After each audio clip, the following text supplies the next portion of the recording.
Hello student, welcome back my channel.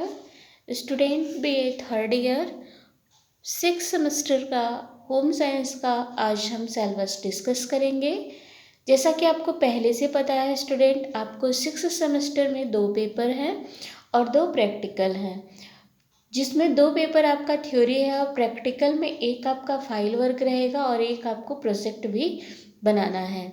सबसे पहले आज हम आपको बताएंगे पेपर 1 के विषय में, जिसका सिलेबस आपके समक्ष इंग्लिश में है और इसको हम हिंदी में इसका अर्थ बताते हुए आपको चलेंगे। और आपको हमारे चैनल पे टोटल BA 6 सेमेस्टर के होम साइंस के आपको नोट्स भी मिलेंगे। ठीक है, तो स्टार्ट करते हैं आज का हम अपना सेशन। स्टूडेंट, अगर आप चैनल पे नए हैं तो चैनल को सब्सक्राइब कीजिए, लाइक कीजिए, शेयर कीजिए। स्टार्ट करते हैं आज का हम अपना सेशन। स्टूडेंट, सबसे पहले हमें परिचय लिखना है, इंट्रोडक्शन। किसका परिचय? तो स्वास्थ्य क्या है, तो स्वास्थ्य आहार शास्त्र, चिकित्सा, पोषण की परिभाषा देनी है। आहार चिकित्सा का महत्व बताना है, जिसमें फास्ट फूड के विषय में बताना है, जंक फूड के विषय में बताना है। चिकित्सकीय आहार के उद्देश्य क्या है, ठीक है, और आहार चिकित्सा के सिद्धांत, प्रिंसिपल ऑफ डाइट थेरेपी। ठीक है, तो इस तरह से हमको टोटल 5 टॉपिक इसमें पढ़ने हैं फर्स्ट यूनिट में, इंट्रोडक्शन में। सेकंड जो हमारा है स्टूडेंट, आहार एवं आहार विधियाँ, डाइट एंड फीडिंग मेथड। ठीक है, इसमें हमको क्या क्या पढ़ने हैं, तो इसमें हमको 3 टॉपिक पढ़ने हैं। पहला है चिकित्सकीय प्रयोजन के लिए सामान्य आहार में संशोधन।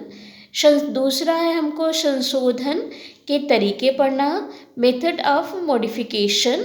ठीक है, देख रहे हैं आप, मेथड ऑफ मॉडिफिकेशन। इसके बाद स्टूडेंट विभिन्न भोजन विधियां आपको पढ़नी हैं, डिफरेंट फीडिंग मेथड। देख रहे हैं आप, यहाँ ध्यान से देखिए।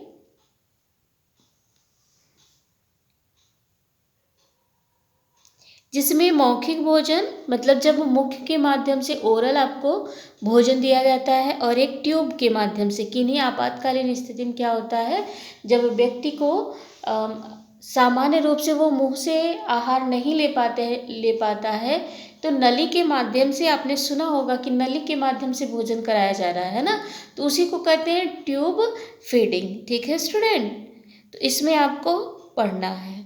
इसी में आपको देखिए मेथड ऑफ मॉडिफिकेशन में आपको पढ़ना है पोषक तत्वों के आधार पर मॉडिफिकेशन और स्थिरता के आधार पर मॉडिफिकेशन। इसमें जो मेथड ऑफ मॉडिफिकेशन है, संशोधन के तरीके, इसमें आपको 2 रूप में पढ़ना है, एक पोषक तत्व के आधार पे और दूसरा आपको स्थिरता के आधार पे। ठीक है, डिफरेंट फीडिंग मेथड, भोजन करने की जो विधियां हैं, इसकी दोनों मेथड आपको पढ़ने हैं। ओरल मतलब मुख के माध्यम से, और ट्यूब मतलब जब ट्यूब के माध्यम से फीडिंग कराई जाती है। क्लियर? थर्ड यूनिट देखिए स्टूडेंट, एनर्जी मेटाबॉलिज्म है, ऊर्जा उपापचय। इसमें आपको स्टूडेंट 4 टॉपिक पढ़ने हैं। पहला है आपका भोजन का कैलोरी मान ज्ञात करना। ठीक है, the calorific value of food, भोजन का कैलोरी मान।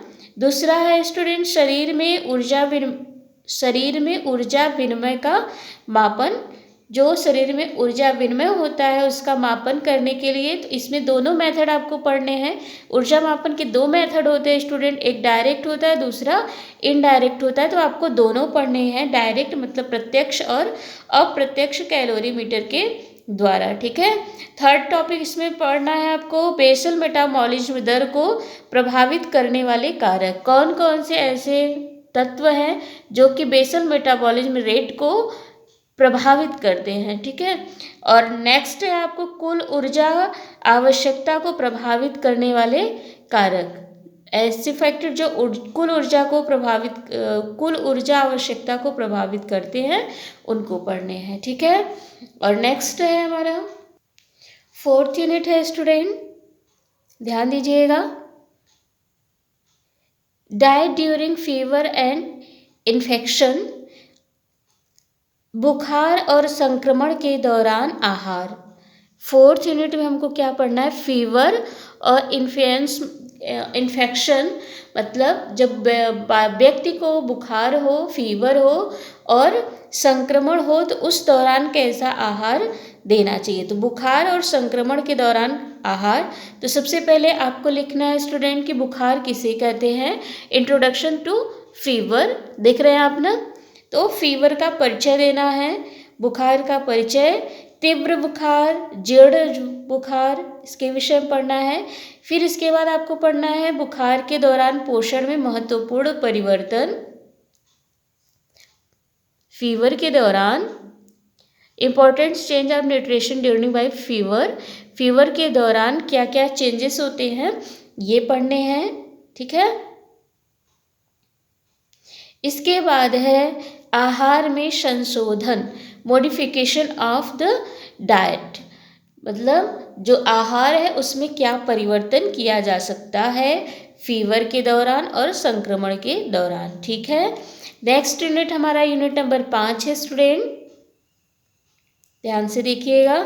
पाचन तंत्र विकारों के दौरान आहार, diet during digestive system disorder, ठीक है।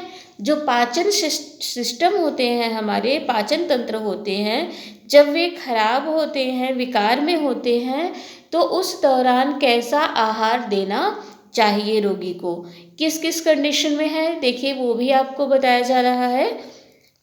देखिए ध्यान से, पेप्टिक अल्सर, पेप्टिक अल्सर के दौरान, तो पेप्टिक अल्सर का कारण क्या है, लक्षण क्या है और उस समय आहार में क्या मॉडिफिकेशन करना है, क्या संशोधन करना है, हमें ये पढ़ना है। फिर डायरिया में पढ़ना है, देखिए डायरिया और कब्ज में, मतलब दस्त और कब्ज के दौरान हमको कैसे आहार देने हैं, तो उसके दस्त और कब्ज के कारण, लक्षण, उपचार, ठीक है, और भोजन में परिवर्तन कैसे करने हैं ये पढ़ने हैं, ठीक है। नेक्स्ट यूनिट है स्टूडेंट, ध्यान से देखिएगा, यूनिट नंबर 6। इसमें आपको पढ़ना है स्टूडेंट वजन प्रबंधन, वेट मैनेजमेंट, ठीक है।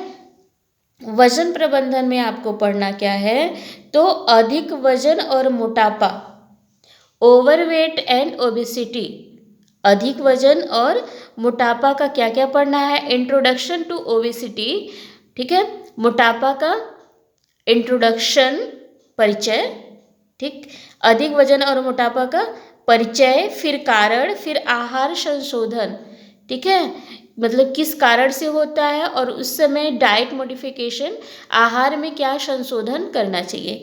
फिर इसके बाद कम वजन है, अंडरवेट, अगर किसी व्यक्ति का अंडरवेट है मतलब वजन कम है तो इसका कारण क्या हो सकता है, इसका इलाज क्या हो सकता है, और आहार चिकित्सा, डाइट थेरेपी कैसे लिया जाता है ये आपको पढ़ने हैं।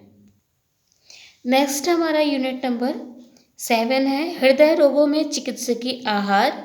जब व्यक्ति को हृदय से संबंधित रोग होता है तो उस समय कैसा आहार हमको देना चाहिए। देखिए ये सबसे ज़्यादा होने वाला रोग है, हार्ट अटैक देखिए सबसे ज़्यादा होता है ना, तो इस समय कैसे आहार देना चाहिए, तो एथेरोस्क्लेरोसिस का परिचय देना है, ठीक है, एथेरोस्क्लेरोसिस का इंट्रोडक्शन, परिचय, रक्त में लिपिड स्तर को प्रभावित करने वाले आहार संबंधी, आहार एवं भोजन पैटर्न में संशोधन करना, ऐसे तत्व जो कि ब्लड में लिपिड वसा के स्तर को बढ़ाते हैं उनका अध्ययन करना और उसमें कैसे संशोधन किया जा सकता है इसका अध्ययन करना। इसके साथ साथ उच्च रक्तचाप, हाई ब्लड प्रेशर जब होता है, हाइपरटेंशन में जब ब्लड प्रेशर हाई हो जाता है तो इस दौरान इसके पहली बात तो कारण क्या होते हैं, कॉज, ठीक है, कारण, सिम्पटम मतलब लक्षण। फिर इसके बाद आपको पढ़ना है कि उच्च रक्तचाप में आहार कैसे देने चाहिए, ठीक है, डाइट इन हाइपरटेंशन, उच्च रक्तचाप में कैसे आहार देने चाहिए रोगी को। क्लियर है स्टूडेंट। नेक्स्ट हमारा है यूनिट नंबर 8 अंतःस्रावी विकार। अंतःस्रावी जो ग्रंथियाँ होती हैं उनमें विकार जो होता है उसका अध्ययन करना है स्टूडेंट हमें। तो सबसे पहले एंडोक्रिनोलॉजी का परिचय हमें पढ़ना है, ठीक है। इंट्रोडक्शन टू एंडोक्रिनोलॉजी मतलब एंडोक्रिनोलॉजी का परिचय, विभिन्न अंतःस्रावी ग्रंथियाँ और उनके कार्य पढ़ने हैं, जिसमें कौन कौन सा है, तो थायराइड है, एड्रिनल है और पेनक्रियाज है। मतलब थायराइड ग्रंथि और अधिवृक्क, एड्रिनल ग्रंथि और पेनक्रियाज के विषय में आपको पढ़ने हैं। इसके साथ साथ आपको पढ़ने हैं डायबिटीज़ के विषय में, तो मधुमेह मेलिटस के विषय में पढ़ने हैं कि डायबिटीज जो शुगर रोग होता है इसके घटना के प्रकार, लक्षण, चयापचय परिवर्तन, आहार संशोधन और मरीज के लिए शिक्षा, ये सारे इसमें पढ़ने हैं, ठीक है। तो इस तरह से स्टूडेंट हमारा ये जो सिलेबस है फुल कंप्लीट होता है। नेक्स्ट वीडियो में हम आपको बताएंगे कि कैसे हम इसको पढ़ेंगे। एक बार हम आपको बता दें स्टूडेंट, हमारा जो फर्स्ट पेपर है इसका नाम है थेरेप्यूटिक न्यूट्रिशन। इसमें हमको इसको हिंदी में उपचारात्मक पोषण कहते हैं। इसमें हमें विभिन्न रोगों में कैसे पोषण देने हैं, कैसे रोगों का इलाज हम पोषण के माध्यम से करेंगे, इनका अध्ययन आपको करने हैं। जैसा कि हमने आपको दिखाया सिलेबस ऑन सिलेबस कि आपको विभिन्न रोगों में अध्ययन करना है कि कैसे आप भोजन में चेंजेस करेंगे, कैसे परिवर्तन करके रोगों को ठीक करने में आप आहार देंगे। देखिए जितना इम्पोर्टेंट होता है दवा का, डॉक्टर का, उतना ही ज़्यादा रोल होता है हमारी डाइट का, है ना।